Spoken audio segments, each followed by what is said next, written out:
So hey guys, this is Vaibhav, a first year MBBS student at VMMC and Safdarjung hospital Delhi. So आज हम लोग बात कर रहे होंगे टेस्ट मार्क्स को इम्प्रूव कैसे करना है उस पे। ठीक है, अब तुम अगर पिछले साल यानी नीट 2023 की राउंड 1 की ऑल इंडिया कोटा की कट ऑफ देखो तो जनरल में वो गई 618, EWS में वो गई 613, OBC में वो गई 617, SC में गई वो 509 और जो ST कैटेगरी है उसमें वो गई 469 यानी 469। ठीक है, तो इस साल क्या है, इस साल चैप्टर्स कम हो गए हैं और नंबर ऑफ एस्पिरेंट्स भी एक्सपेक्टेड है कि बढ़ेंगे, तो कट ऑफ क्या होगी, कट ऑफ और बढ़ने के चांसेस हैं। ठीक है, अनलेस और अनटिल कोई पेपर ज़्यादा ही टफ बना दिया जाए। लेकिन तुम्हें अपनी मेंटेलिटी क्या ये बना के चलनी है, तुम्हें अपनी मेंटेलिटी यही बना के चलनी है कि तुम्हें सिर्फ इस कट ऑफ को पार नहीं करना, तुम्हें इससे काफ़ी ज़्यादा स्कोर करना पड़ेगा अगर तुम अपना फेवरेट गवर्नमेंट मेडिकल कॉलेज लेना चाहते हो तो। ठीक है, तो टारगेट तुम्हें बड़ा बनाना है। अब उस टारगेट को फिर पूरा कैसे करना है वो मैं तुम्हें इस वीडियो में बता ही दूंगा। ठीक है, तो सबसे पहले मैं तुम्हें 3 कैटेगरी में बांटूंगा। एक कैटेगरी कि तुम 300 से 450 के बीच में लाए कर रहे हो अभी, दूसरी कैटेगरी कि तुम 450 से 600 के बीच में लाए कर रहे हो और तीसरी कैटेगरी कि तुम 600 से ज़्यादा स्कोर कर रहे हो। ठीक है, तो इसी के साथ शुरू करते हैं वीडियो को। Let's begin. So first category से शुरू करते हैं। अब अगर तुम 300 से 450 के बीच में मार्क्स ला रहे हो तो इसका मतलब है कि तुम्हारा सभी चैप्टर्स पे अच्छा खासा होल्ड नहीं है। तो तुम्हें क्या करना है, तुम्हें एक ब्रेक लेना चाहिए 15-20 दिन। क्या इसमें अपने फ्रीक्वेंसी जो टेस्ट की है वो बहुत कम कर दो और इन 15-20 दिनों में दबा के जान लगा के अपना पूरा सिलेबस अच्छे से रिवाइज करो। और अगर तुम्हारा सिलेबस ही कंप्लीट नहीं हुआ है तो पहले उसको जल्दी कंप्लीट करो और उसको रिवाइज करो। अब जैसे ही तुम एक बारी 2 बारी अच्छे से सिलेबस को रिवाइज कर लोगे, उसके बाद जो भी टेस्ट है उनको वापस से शुरू करो। 2-3 दिन में तुम एक टेस्ट दो और बाकी का पूरा दिन क्या करोगे, तुम सभी चैप्टर्स को वापस से रिवाइज करना शुरू करोगे। खासकर हाई यील्ड चैप्टर्स को बार बार रिवाइज करोगे और कोशिश करनी है कि तीनों ही सब्जेक्ट को तुम थोड़ा थोड़ा टाइम जरूर दो हर दिन। ठीक है, ताकि तुम कंटिन्यूटी मेंटेन रखोगे तो तुम्हारे जो किसी भी चैप्टर को रिटेन रखने का चांस है वो बढ़ जाएगा और तुम सभी सब्जेक्ट्स पे अच्छी खासी होल्ड रख पाओगे। तो इस तरह से तुम आसानी से 450 से ज़्यादा मार्क्स स्कोर कर पा रहे होगे। अब उसके बाद तुम्हें क्या करना है कि तुम और मार्क्स इंक्रीज कर पाओ तो फिर तुम सेकंड कैटेगरी में आ जाओगे। फिर सेकंड कैटेगरी के लिए क्या करना है वो मैं अब बताता हूं तुम्हें। बट इससे पहले कि हम आगे बढ़ें, अब मैं तुम्हें बार बार बोल रहा हूं कि टेस्ट कब देना है कब नहीं देना है, लेकिन एक ये भी तुम्हारा बहुत बड़ा कंफ्यूजन रहता है कि टेस्ट आखिर देना है तो कौन सा देना है, कि कौन सा रिलायबल सोर्स है टेस्ट देने का जिससे हमारी अच्छी प्रैक्टिस हो और नीट बेस्ड प्रैक्टिस हो। तो उसके लिए मैं तुम्हें रिकमेंड करना चाहूंगा कि तुम एड्यूकार्ट की नीट अभ्यास टेस्ट सीरीज ले सकते हो। अब इसमें तुम्हें टोटल 24 मॉक टेस्ट पेपर मिलेंगे जिसमें से 14 यूनिट वाइज हैं और 10 फुल मॉक टेस्ट पेपर्स हैं। साथ ही तुम्हें OMR भी इसकी मिलेगी, डिटेल्ड एक्सप्लेनेशंस तुम्हें मिलेंगे वो भी ऑनलाइन। मैंने खुद भी अपनी तरफ से भी एनालाइज किया है इसे, तो काफ़ी अच्छा खासा लेवल है टेस्ट का, नीट या नीट से थोड़ा सा ऊपर ही है। और इसमें जो प्रीवियस ईयर जो नीट 2023 का पेपर हुआ था उसमें 40% क्वेश्चंस इसी अभ्यास बुकलेट से आए थे। ठीक है, और साथ ही इसके तुम्हें एक सप्लीमेंट्री बुक भी मिल रही है जिसमें जो भी न्यू एडेड टॉपिक्स हैं वो तुम्हें देखने को मिल जाएंगे और साथ ही उसके जो क्वेश्चंस हैं वो तुम्हें मिल जाएंगे उसमें। ठीक है, तो मैं लिंक डिस्क्रिप्शन में दे दूंगा, तुम जाके इसको चेकआउट कर सकते हो। तो जो सेकंड कैटेगरी वाले हैं उनको क्या करना है, उनको चैप्टर वाइज एनालिसिस करनी है, देखना है कि किस चैप्टर से तुम्हारे सबसे ज़्यादा क्वेश्चंस गलत हुए।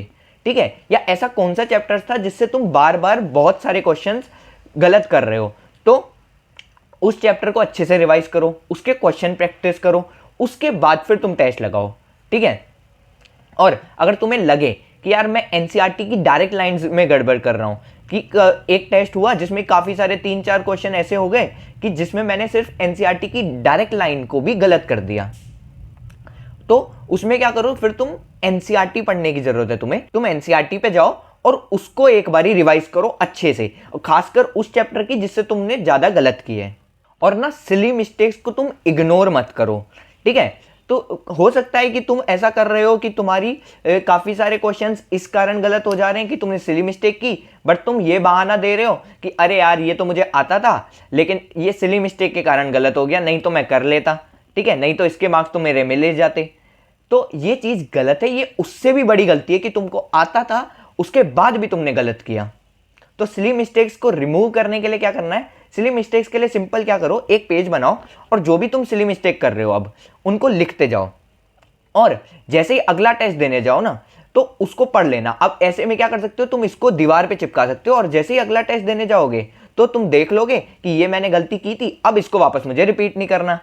तो इस तरह से तुम्हारी सिली मिस्टेक्स तुम कम होते हुए देखोगे।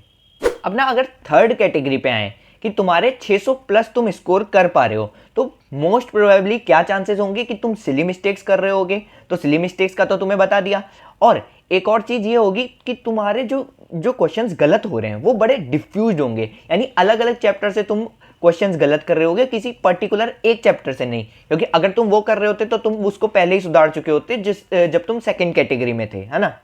तो क्या करो कि तुम पर्टिकुलर वो टॉपिक देखो कि तुमने जिससे गलत किया वो क्वेश्चन, उस टॉपिक को तुम रिवाइज करो और फिर वापस टेस्ट दो, ठीक है।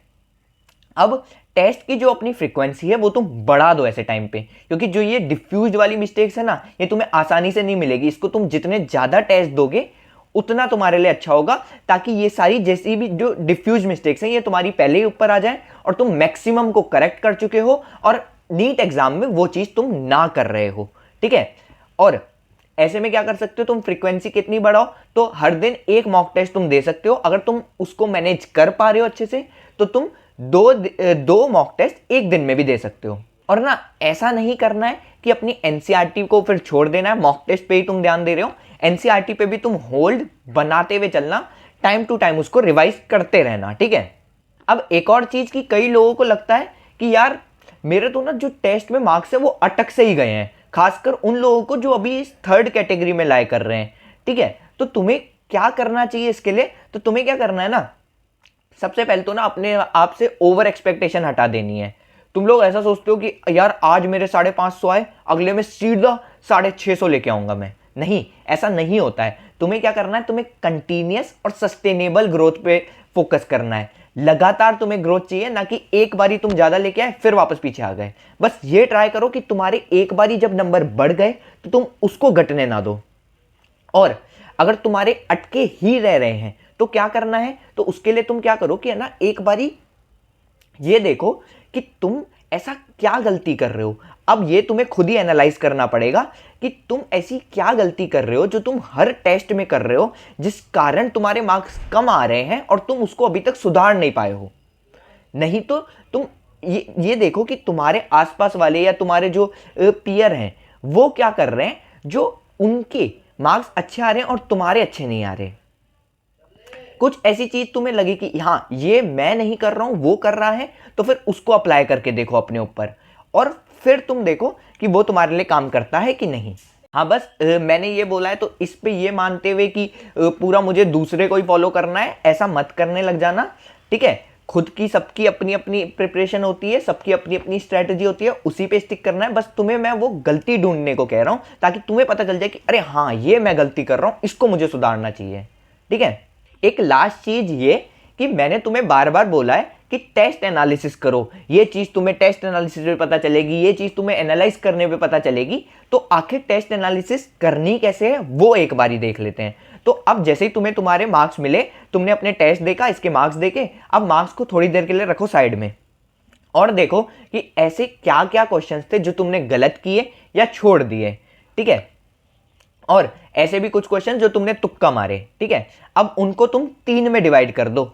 ऐसे एक क्वेश्चंस कि जो तुम्हें आते ही नहीं थे या तुमने उन पे तुक्का मारा था। दूसरे कि तुमने उसको कंसेप्चुअली गलत किया है। और तीसरे कि जिसमें तुमने सिली मिस्टेक्स की है। अब जो तुमने कंसेप्चुअली गलत की है उन पे तुम्हें पहले फोकस करना है, उसका कंसेप्ट तुम्हें सुधारना है। उसके बाद जो तुमने छोड़ दिए या जिसमें तुमने तुक्का मार दिया उनको करना है। और सिली मिस्टेक्स का क्या करना है वो मैं तुम्हें पहले ही बता चुका हूं, ठीक है। इसके अलावा मोटा माटी ऊपर ऊपर से ये भी देख लो कि कोई ऐसा चैप्टर तो नहीं है कि जो तुम्हारा वीक है, जिससे तुम हर बारी क्वेश्चंस गलत कर रहे हो या बार बार तुम क्वेश्चंस उसमें बना ही नहीं पा रहे या गलत बना रहे हो, ठीक है। और जो इसके अलावा जो 20 क्वेश्चंस होते हैं जो तुम एग्जाम के टाइम पे तुम्हें छोड़ने होते हैं, वो भी तुम्हें यहाँ पे सॉल्व करने हैं। हो सकता है कि उनमें ऐसा कोई क्वेश्चन हो जो तुम्हें नहीं आता हो और वो नीट एग्जाम में रिपीट हो जाए, ठीक है। तो तुम्हें ये पूरा एनालिसिस करने में लगभग 1.5 से 2 घंटा लगेगा, जो कि काफी इंपॉर्टेंट है। इसे तुम्हें देना ही है, बिकॉज यही है जो तुम्हारे मार्क्स इंप्रूव कराएगा। सो यही था आज के लिए। मैंने कोई ऐसी चीजें नहीं बताई हैं कि तुम्हें सुन के लगे कि अरे यार ये तो पता ही नहीं था, ये तो बिल्कुल पहली बार सुनने को मिला। नहीं, सब चीजें तुम्हें पता होंगी। बस मैंने क्या किया है, उन्हें एक सीक्वेंस में और इफेक्टिव वे में तुम्हें कैसे यूज करना है वो बताया है, ठीक है। तो मिलेंगे नेक्स्ट वीडियो में। Thanks for watching.